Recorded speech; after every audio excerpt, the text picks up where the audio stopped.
तर पुण्याच्या एकता नगरात पाणी घुसलंय। एकता नगरात बचाव कार्याचं आव्हान।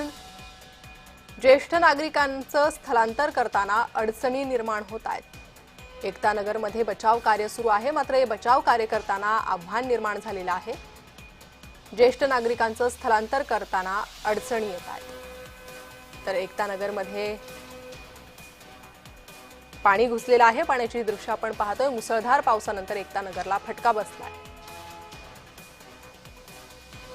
जे खालचे ग्राउंड फ्लोअरला राहतात त्यांना आपण काल संध्याकाळीच स्थलांतरित केलेलं आहे। आता राहिला विषय फक्त वरती जे दुसऱ्या तिसऱ्या मजल्यावर जाणार आहे त्यांना फक्त थोडंसं लाईट पण नाही, पाणी पण नाहीये। आणि ऍक्च्युली एकता नगरीमधली ही सर्वात शेवटची आणि नदीच्या काठी असणारी बिल्डिंग आहे।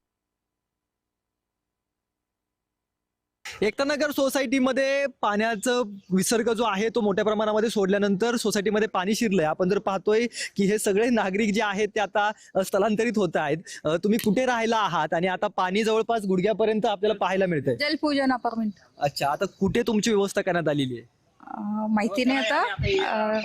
पाहुण्यांकडे चाललोय। माझा भाऊ राहतो तिकडे, भावाकडे चाललोय आता। पण आता घरातली काय व्यवस्था केली गेली? कारण का आता जर का पाणी आलं घरापर्यंत तर मग भिजेल साहित्य की सगळं आवरून आता निघाल? वरती आमचं घर दुसऱ्या मजल्यावर आहे। अच्छा, आता जितकं राहील तितकं राहील, जाईल तितकं जाईल। आता गेल्या वेळेस तर पूर्णच गेलं होतं, खाली असल्यामुळे काहीच राहिलेलं नाहीये। त्यावेळेस म्हणून त्याच्यामुळे दुसऱ्या मजल्यावर घेतलंय। काय म्हणताय? गेल्या वेळेस तर काहीच नाही, तळ मजल्यावर राहिला होतं सगळं, अख्खच्या अख्खं सगळं राशन पाणी सगळं कपडा लत्ता जे काय होतं ते सगळं नव्याने सुरुवात केली होती। परत अजून ह्या वेळेस म्हटले की थोडं करून पाणी सोडू आणि परत हे अचानक मध्ये पाणी सोडून परत घराच्या बाहेर काढायचे टाइम आणले। आता बाहेर निघते सगळे लोक इकडून, तुम्ही आज चाललाय? लाईट नाहीये, काही नाही, लाईट नाही, काय नाही, सगळं मोबाईल बंद पडलेत, लाईट नाही, काही नाही, सगळं रात्रीच लाईट घालवलेली आहे। लाईट पण नाहीये। पण आता आणखीन पाणी सोडणार आहेत। आता जवळपास 40,000 क्युसेकने पाणी आता विसर्ग सुरू होतोय।